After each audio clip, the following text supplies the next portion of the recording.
Yes. When we talk about a 50-50 representation of men and women, are you looking at elective positions or you're looking at appointments? Both. Both. Times have changed. So let us also make use of what we have in the female gender. So let's, men can represent women, no doubt. Men can effective because representation is about, talking on behalf of a group of persons and differing to them. Men can represent women if they are well groomed.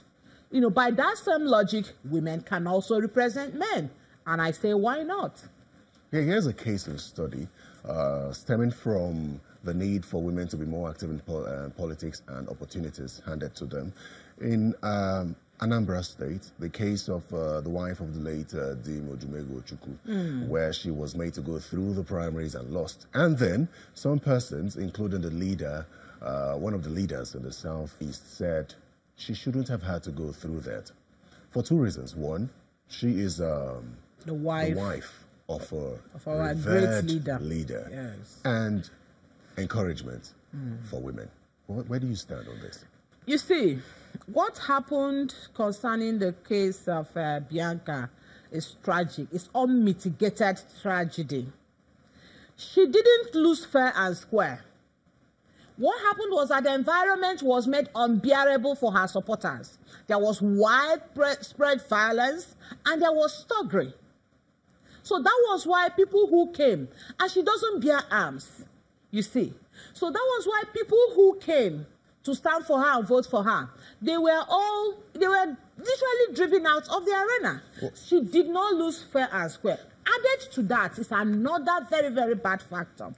Leading up to the elections, we saw persons from her, her in-law saying that, oh, she's not from here. Let her go to her father's house and represent them.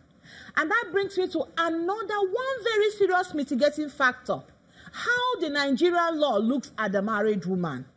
If you look at the Federal Character Commission Act, Pt.2 actually says, for the purposes of federal character, at the federal level, that a woman should be counted from her father's house. That is crazy. That is what gives some people the impetus to say, you are married. Even though you are married to us, you have lived in this our community. Once it comes to a elective officer, listen, go back to your father's house. That is crazy in this time. And so these are some of the things that led to her not picking that ticket. Okay, you mentioned the fact that she wasn't given a fair playing field. I did speak with the APGA chairman on that, and he said everybody got the opportunity to play fair. And he was against outright handing of the nomination to her. Do you support that? Well, that is his position. But what we read and even the speech... No, I'm talking about the outright handing of the position to her. No. You think she should have gone through the primary? She went through. She was there. Her supporters were there. They were intimidated out of the arena. So you don't support that women should be handed political nominations, political parties nominations? Well, it doesn't make them strong contenders. Okay. But if, as a matter of law, there's a legislation, that, insists that parties, should bring, there is a different thing. But women, we have the numbers, don't we? So women, no, those conceding of, no, she was a brilliant contestant. If it was fair and square, she would beat everybody who contested for that position.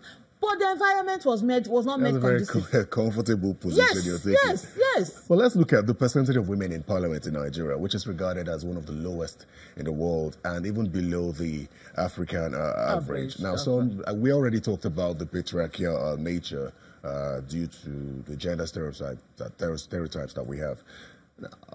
The low level of women participation in politics, should we tie it to culture and religion? Yes, we'll tie it to culture, we'll tie it to religion, we'll tie it to disruptive activities. We'll also tie it to patriarchy. We also tie it to poverty. Because these are factors that come to play when you talk about, female participation in politics.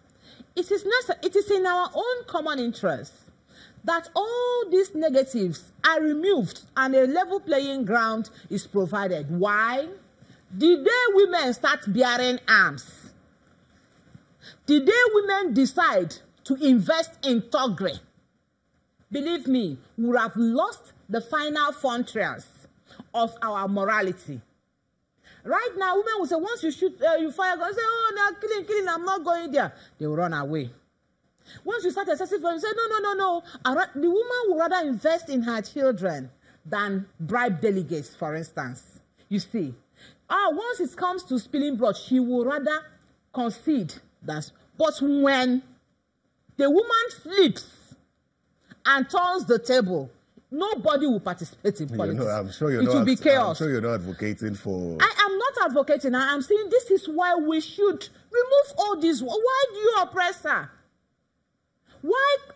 It's inconceivable that people will come into an arena and bring guns because they know that once they fire 2-3 shots, the woman will run away and concede. Say, no, I don't want people to die because of me. That is the anthem of the female politician. You say, oh, bring 100,000 per delegate. No. I have extended family to feed. No matter how strong. So what happens?